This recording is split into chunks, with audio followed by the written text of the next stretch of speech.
Hi, I'm Ahmed Shahabuddin sitting in for Femi Oke, and you're in the stream. Thousands of people in India's northeastern Assam state, the vast majority of them Muslim, are now destitute after authorities forced them from their homes. Today we ask what's behind the evictions and what lies ahead for homeless families. And if you're watching us on YouTube, you can share your thoughts in our live chat and join the conversation.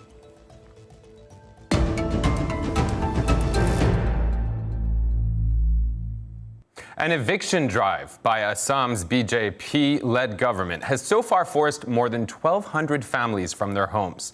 Authorities are clearing government-owned land in the Darrang district for an agricultural project, with the state's chief minister calling those evicted squatters and encroachers. But human rights organizations say the government is deliberately targeting Muslims of Bengali origin who have lived on the land for years.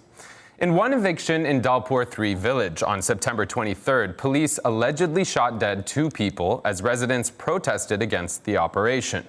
A video that has since gone viral shows a man running towards police who then opened fire. As the man lies fatally injured, police and a local photographer continue to beat him. Amid outrage at the video, the BJP announced an inquiry into the incident, but it is planning to continue with other evictions of people from government land. Those already forced from their homes are now camping in makeshift sheds with virtually no access to clean water or sanitation. Joining us today is Juri Sharma Bordoloi, a spokesperson for the ruling BJP in Assam state. She is in the state capital, Guwahati. Abdul Kalam Azad is a human rights researcher and activist focusing on minority issues in Assam. He joins us from York in the UK. And finally, we have Kaustubh Dekka. He is a professor of political science at Dibrugarh University. Hello, everybody, and welcome to the stream. Let's get right to it. Abdul Kalam, why now? Why are these evictions happening? And why does it seem like the pace is increasing? Yeah, you are correct. Pace is increasing, but this is not the first time BJP is doing the eviction. In their first government, they also conducted eviction drive. I documented the first 6 months eviction drive, and more than 3,500 families were made homeless. And now, when the current BJP government, this is their second term, when Himanta Biswa Sarma is the chief minister, he has made it very clear that his government is totally against the Bengalis and Muslim community. And Juri, when you hear that, I'd like to interrupt here. Sure. I was actually going to come to you. I mean, many people are accusing the BJP of sort of targeting these Muslims. Go ahead. The word called Muslim, targeting the Muslim by the BJP government, is a total misinformation given to the international media. First of all, the BJP has not targeted the Muslim as such.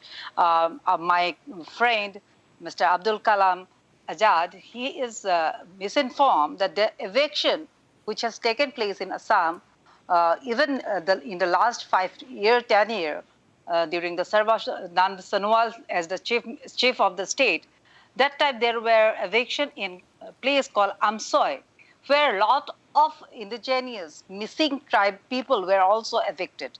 There is nothing called eviction against or targeted for the Muslims. There had been eviction in Laika Dahiya. Okay, you've made your point. Juri, please, let's give him a chance. What was your but? What was your contestant there? Go ahead, Abdul Kalam. Yeah, so of course, there are people from other marginalized communities. Those are also being targeted. But if you see the numbers and I will again interfere. This is never called marginalized. Let him finish his point. Let him finish his point. We'll come right back to you. Please allow me. Go ahead. So the Mishing community is a marginalized community in Assam. And the major difference what we see is that in case of where the Muslims are being targeted, you see the dehumanization. You see not only, making them homeless, but also we have seen what happened on the dead body of the person. Mr. Kalam. Okay. So we're going to let you question. We're going to let you question Mr. Kalam Juri. I just want to hear from our third guest, Kaustubh. You've heard two very different narratives, obviously, pushing against each other. Where is the truth? Where is the truth? I mean, I would like to bring out the larger context here. And I think it is also to do with the faulty land policy that Assam as a state has been having. And allow me just 2 to 3 minutes here to unpack this complexity. Okay, but before you unpack and provide us context, I want to ask you a very basic question. Are they targeting Bengali Muslims or Muslims from Bengali origin? I would put it this way, that there is definitely a targeting of a lot of marginalized communities, and Bengali Muslims perhaps happens to be one of the larger communities. Okay, okay, and jury, do you accept that? No, I don't. Okay, let's. BJP has not targeted the marginalized community.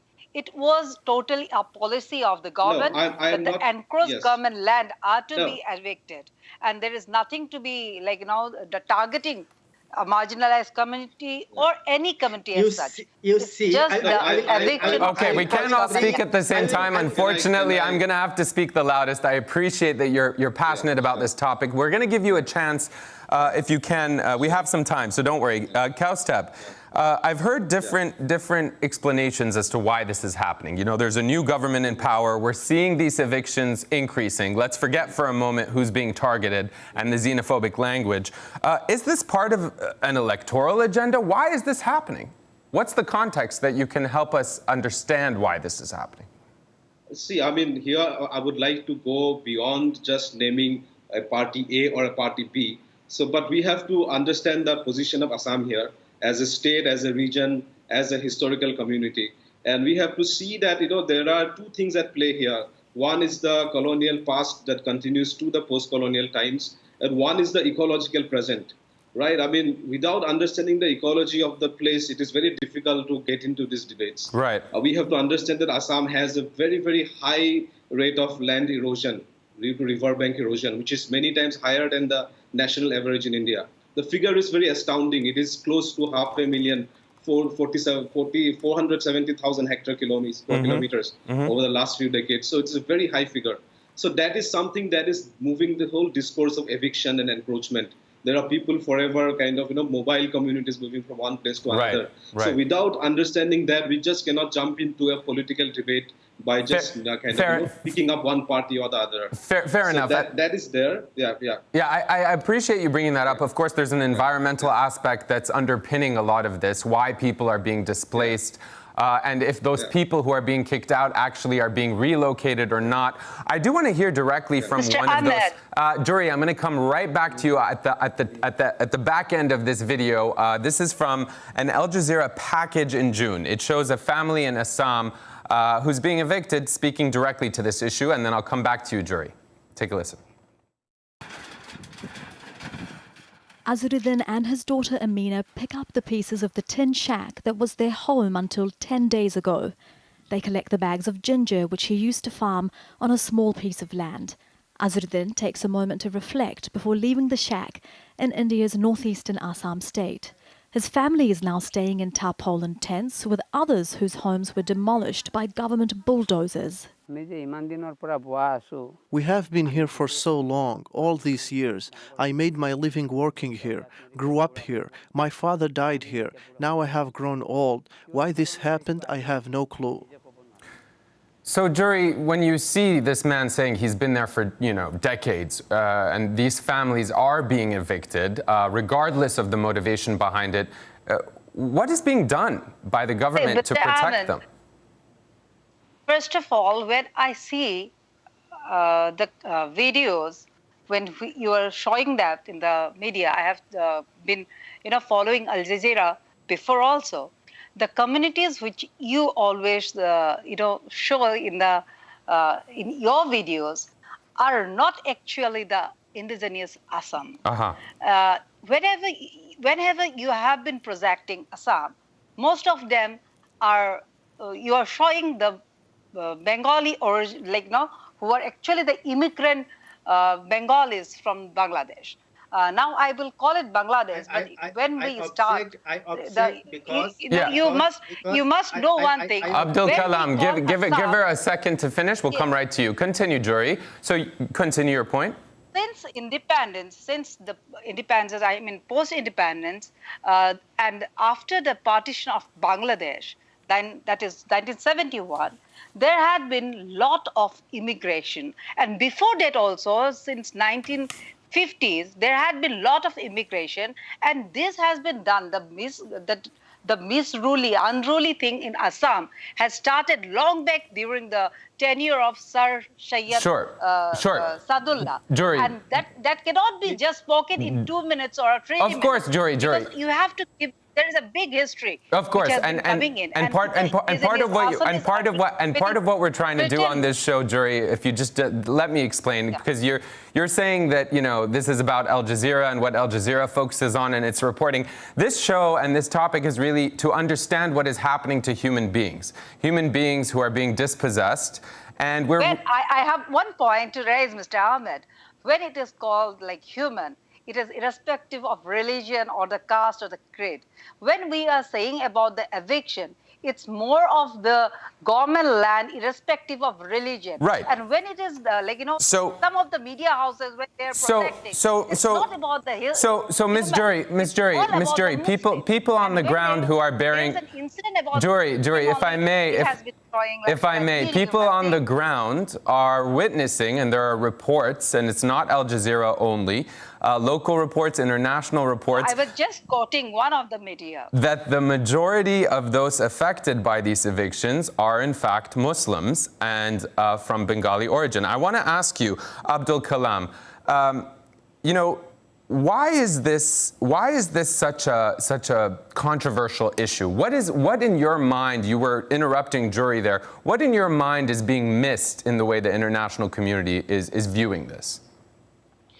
Yeah, I think Kosto was going in a very right direction. That it has a very context, and that context Jury was twisting. Yes, in Assam, eviction is a very, very old issue. Even before partition, Muslims were evicted. In 1946, there was a eviction drive. Later on, we also see that kind of eviction. And now when Zuri tries to tell that these people are Bangladeshi, but she doesn't know I that didn't say Bangladeshis. I said origin of Bangladesh, but who are actually illegal immigrants. I'm not saying they're Bangladeshis or Indian. They're illegal immigrants. How you can tell them illegal immigrant? They are not illegal immigrant. They are Indian citizen. So how can we?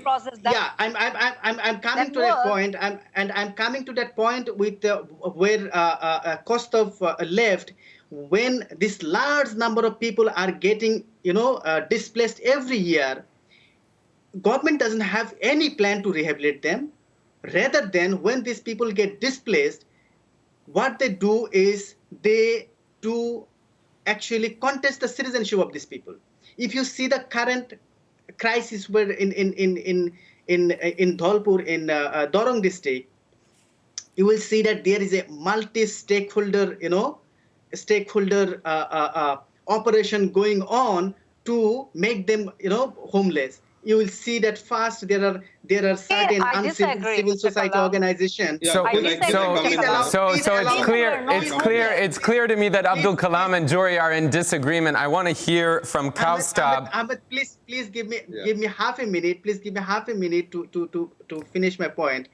Is that when quickly, what's your point? People, so these people, when they are displaced by river erosion and they settle in government land,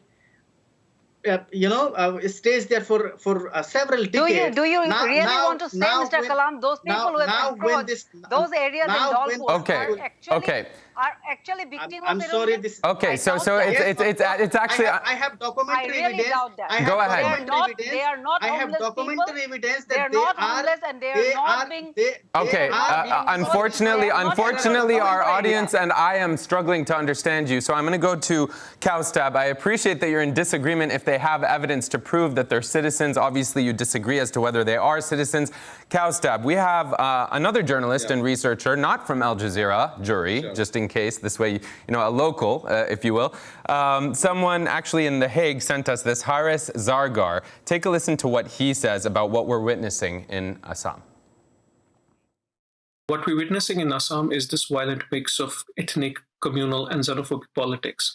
Assam for long has been the site of contestation for the Hindutva forces, an ideology championed by the current ruling dispensation of Prime Minister Narendra Modi and his Bharatiya Janata Party. The miscaricature and misrepresentation of Muslim Bengali-speaking migrants as illegal encroachers builds on this xenophobic trope, Islamophobic trope, as Muslims being these foreign alien invaders encroaching on the lands of the indigenous people. So what we're witnessing in Assam will then be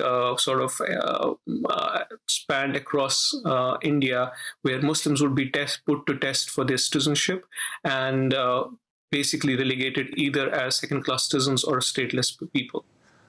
So what I understand, Kaustubh, and I think is important to be made clear for our audience at the very minimum, is that there are many people in Assam who have been in India for generations, but they may not have necessarily all of them the paperwork to prove it. And there's this national registry, the NRC, that a lot of people are criticizing, saying it doesn't do enough to protect these people, and it doesn't include not only Muslims but others. In your opinion, what is the NRC supposed to really accomplish, and is it accomplishing that? Where is there a solution for these human beings that are being evicted in increasing numbers?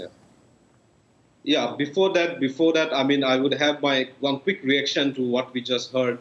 And I think it does not help if we just put a very linear kind of a narrative of just calling what's happening in Assam as xenophobic or reactionary, because that's very simplistic.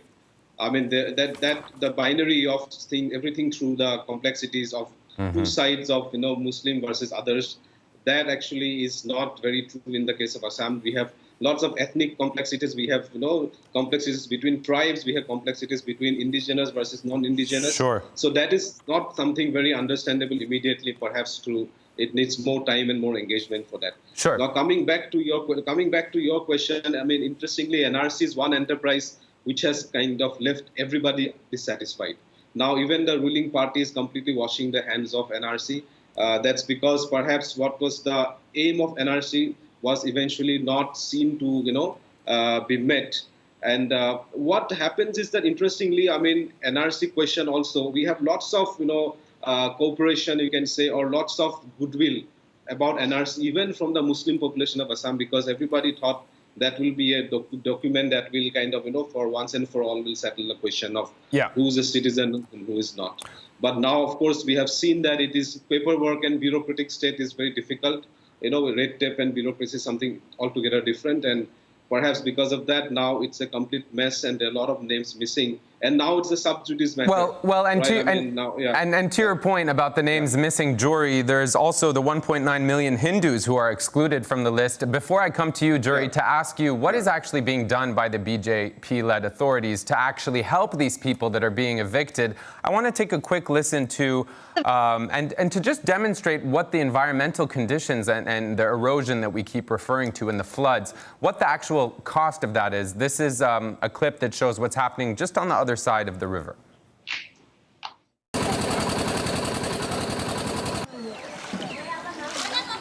We are really hurting. It is difficult to get food, drinking water and other essential items. Many villages do not have their own boats, so people are suffering. Jory, people are suffering, people are being evicted. I want to ask you a very simple question. I hope you can answer me. What is the BJP government or what are the authorities locally doing to help these people?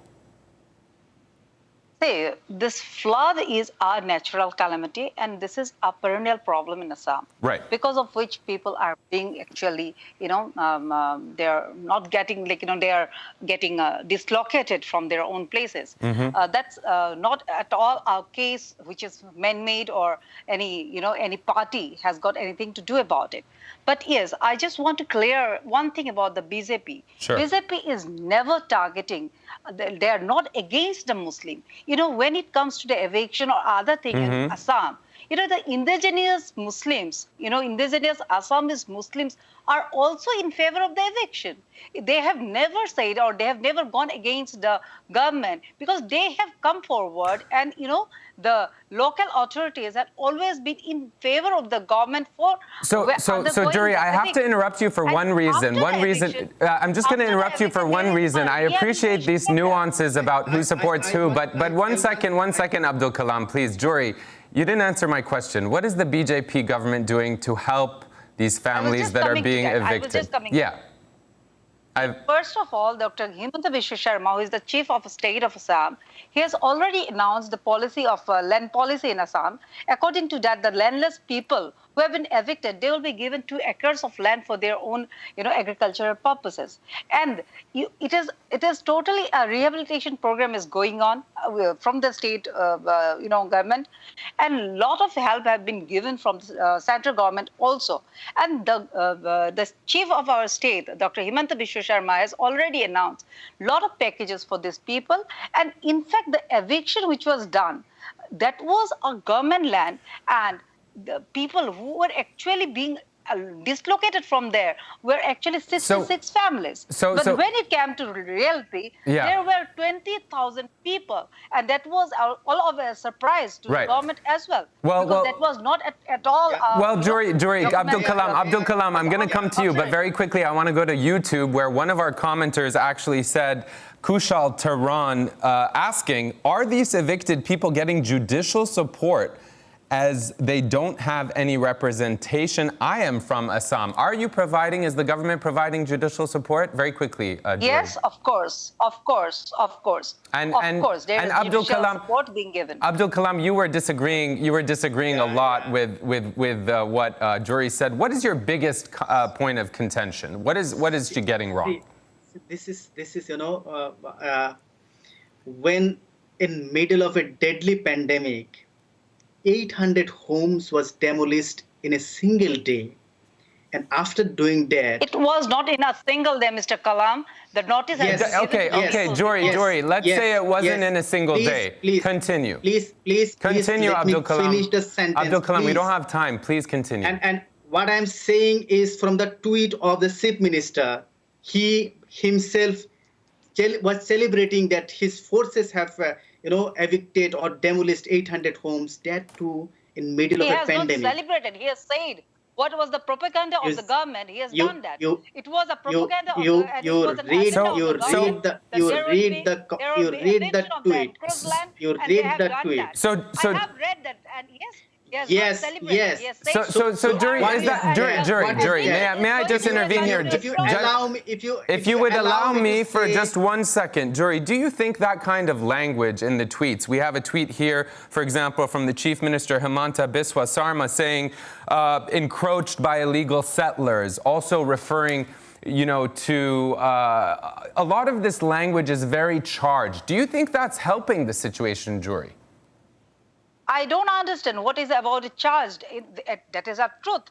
There was in Dhalpur, there had been a 5,000 years old Shiv Mandir, and that Shiv Mandir has been a historical evidence. And I don't think there is anything which has been charged, or it has been, these are the liberals, so-called liberals, or the hypocrites and the other political opposition. And I call them a third element who always, evoke or provoke the local people for such type of an issue. And today, I have to say one thing, Mr. Ahmed, that when it comes to a Muslim being hurt, there is a big hues and cries in the international arena. But when it comes to Bangladesh, where Hindus had been attacked, why don't the people, Mr. Kalam, are called to human activists? Jury, let's listen to another comment that came in from Mahabul. Take a listen to this one.